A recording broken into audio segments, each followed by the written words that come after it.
Bueno, el tratamiento, ¿cómo lo vamos a hacer? Entonces vamos a hacer medidas generales. Si un paciente nos llega en la etapa inicial de la intoxicación, entonces el manejo ideal es agudo, que se hace con el ABC que hacemos en todos los pacientes intoxicados. Vamos a hacer el manejo de las secreciones, la aspiración masiva, porque hay que recordar que estos pacientes hacen cuadros de edema pulmonar, entonces es muy importante el manejo de las secreciones. Si el paciente tiene una intoxicación por vía dérmica o tuvo contacto con el vómito, ya digamos, sea en la piel o en el cabello, entonces hay que hacer un lavado exhaustivo de la piel, pero nunca vamos a rasurar porque entonces la piel quedaría muy expuesta y se absorbería más el tóxico. Y también es muy importante que en estos pacientes tengamos dos accesos venosos, uno para el antídoto en el caso de que lo requiera y el otro para los líquidos endovenosos. Entonces, las medidas generales que vamos a utilizar en estos pacientes sería el lavado gástrico, pero solamente si el paciente nos llega dentro de la primera hora de la intoxicación, porque se ha visto que es mucho más fácil colocar sustancias como el carbón activado en vez de hacer un lavado gástrico, que este es capaz de absorber, es decir, coger el órgano fosforado y eliminarlo por vía gastrointestinal. Entonces ya el lavado gástrico casi no se realiza, pero se puede hacer en un paciente que nos llegue muy crítico, porque estas sustancias son altamente tóxicas, ya se ha visto que son de grado 1 o grado 2 de toxicidad. Pero entonces, si ya han pasado 6 a 8 horas desde que el paciente se intoxicó, ya no valdría pues mucho como la pena hacerle un lavado gástrico y aumentamos más el riesgo de complicaciones como son broncoaspiración y probablemente ya el tóxico se haya absorbido y no es necesario realizarlo en estos casos.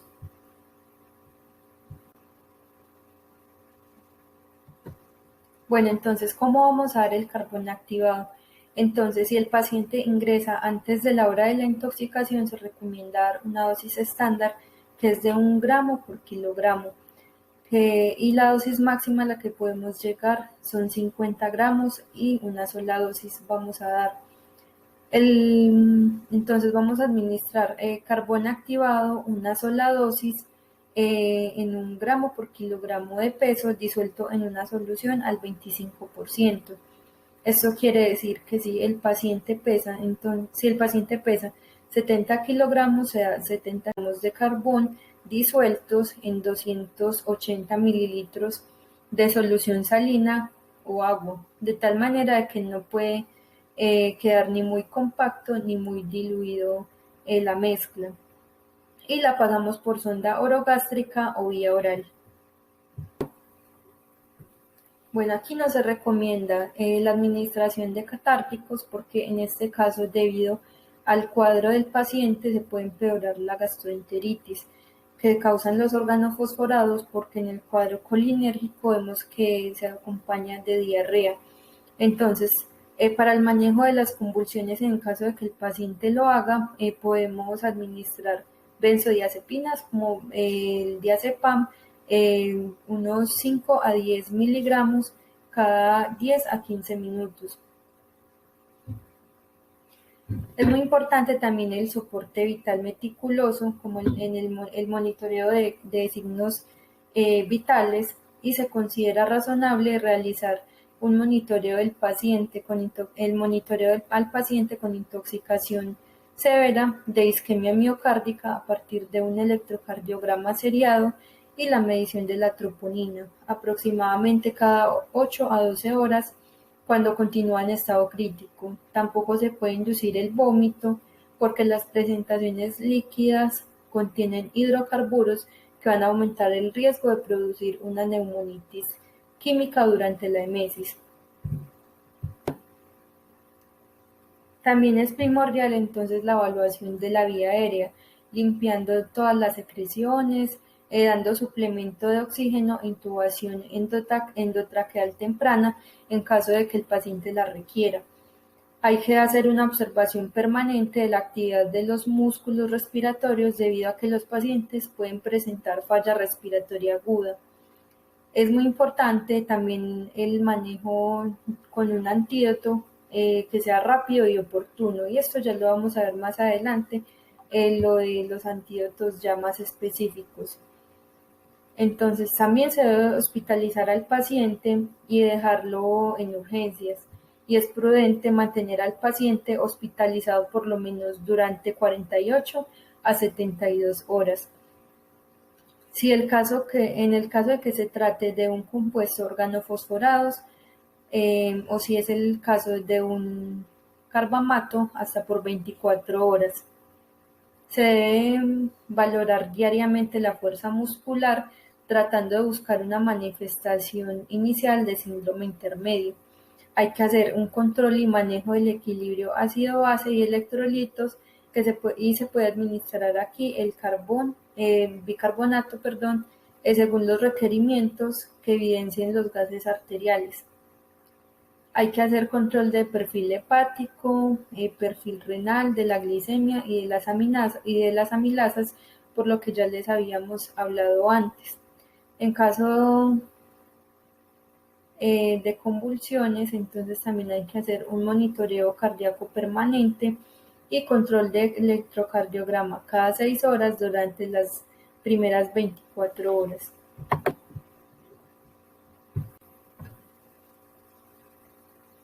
Bueno, ¿cuáles son las medidas específicas? Ya aquí vamos a hablar de los antídotos. Entonces, aquí definitivamente el medicamento número 1 para estos pacientes es la atropina. Este es un antagonista de los receptores muscarínicos y con este podemos manejar adecuadamente al paciente que está intoxicado por un órgano fosforado. Lo podemos ver estable con secreciones secas, con una presión arterial adecuada, con una frecuencia cardíaca adecuada, pero todavía entonces el paciente puede tener calambres y fasciculaciones. Esto no nos va a quitar las fasciculaciones. La atropina no nos va a cambiar nada de los efectos nicotínicos. Es muy importante también de que antes de que vayamos a aplicar la atropina debemos haber ya oxigenado al paciente muy bien para que el músculo cardíaco pueda responder bien al efecto de la atropina. Entonces, ¿qué dosis le vamos a aplicar? Entonces, iniciamos con 1 a 2 gramos intravenosos. Esto de forma rápida, no se va a diluir nada, lo pasamos por un bolo por una vena periférica. Lo ideal es que en casos de intoxicaciones graves podamos iniciar con 3 a 5 miligramos y ya esto lo vamos a colocar cada 5 minutos hasta que el paciente mejore los síntomas. Y luego vamos a dejar una dosis de mantenimiento, que la dosis de mantenimiento es 1 miligramo intravenoso cada hora, cada media hora, durante 3 a 4 horas, según la respuesta del paciente. Entonces ya se puede pasar 1 miligramo cada 6 horas. En un paciente adulto no vamos a colocar menos de 0,5 miligramos, o sea, es mejor pasar la ampolla completa y no colocar menos de lo que trae la ampolla. ¿Hasta cuándo vamos a atropinizar al paciente? Entonces vamos a poner atropina hasta que el paciente tenga mejoría de los síntomas o cuando tenga frecuencia cardíaca de 60 latidos por minuto, que tenga presión arterial media más o menos en 70 milímetros de mercurio y que el paciente ya esté seco, que no tenga secreciones, que no tenga broncorrea ni cialorrea, y porque este medicamento antimuscarínico lo que ha hecho es secar todo tipo de secreciones que el paciente tenga.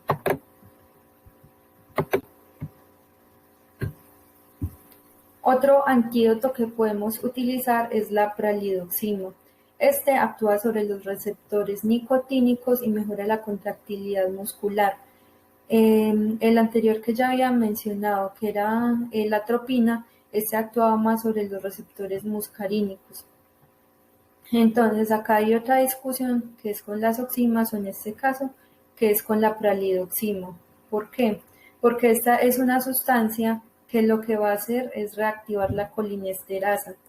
Y ya vimos que lo que los organofosforados hacen es que la inhiben, entonces se ha visto que la pralidoxima es capaz de pegarse a ella. Y se ha visto que en los pacientes que llegan en una etapa aguda de la intoxicación me puede revertir esos efectos nicotínicos rápidamente. El problema que se presenta con la pralidoxima es que no está muy disponible, pero eso tampoco es una excusa para hacerle el manejo antidotal adecuado al paciente. Además de que la pralidoxima se ha considerado como un fármaco tipo C, o sea que causan daños potentes al feto durante el embarazo y la lactancia. En niños, la dosis de carga de la pralidoxima es de 20 a 50 miligramos por kilogramo, administrada en 15 a 30 minutos y se continúa una infusión de 10 a 20 miligramos por kilogramo hora. Y en adultos, la dosis inicial es de 30 miligramos por kilogramo, administrada en 15 a 30 minutos y se continúa con una infusión de 8 miligramos por kilogramo por hora, o se puede administrar 30 miligramos por kilogramo cada 4 horas. Otra de las grandes controversias que ha habido es por los efectos adversos que han sido mínimos, pero con niveles mayores de 400 miligramos por mililitro de pralidoxima se ha visto que los pacientes presentan visión borrosa, elevación de la presión diastólica, que tienen visión doble, cefalea, náuseas, hiperventilación, entre otros. Y cuando la administración rápida es intravenosa, o sea, mayor de 200 miligramos por minuto, puede causar paro cardíaco y respiratorio. Entonces, lo ideal es que la pralidoxima se administre solo por un personal que esté experto y capacitado y que el paciente esté en UCI preferiblemente.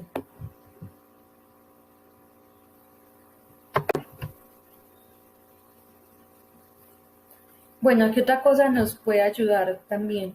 El sulfato de magnesio. Entonces, cuando ya tenemos una arritmia de puntas torcidas, de eso ya lo hemos hablado, o una taquicardia ventricular polimorfa, aquí es muy importante entonces lo de la prolongación del QT, entonces vamos a hacer uso de sulfato de magnesio, lo vamos a poner 2 a 4 gramos intravenoso directo y probablemente va a llevar a que nuestro paciente vuelva nuevamente a un ritmo sinusal adecuado para este tipo de arritmias. Cuando yo tengo un paciente que vea esto que estamos viendo en el monitor, entonces no lo vamos a desfibrilar porque muchos confunden una fibrilación auricular y comienzan a desfibrilar. Entonces, si vemos el trazo helicoidal, le ponemos inmediatamente el sulfato de magnesio. Recordemos que el sulfato de magnesio viene al 20% y que cada ampolla trae 2 de potasio intravenoso hasta obtener niveles entre 4 a 5 milimoles por litro. Pero si ya pusimos entonces el sulfato de magnesio y la arritmia persiste, aquí habría que colocar un marcapasos temporal. Y es muy importante vigilar el potasio porque el sulfato de magnesio nos puede producir una hipocalemia.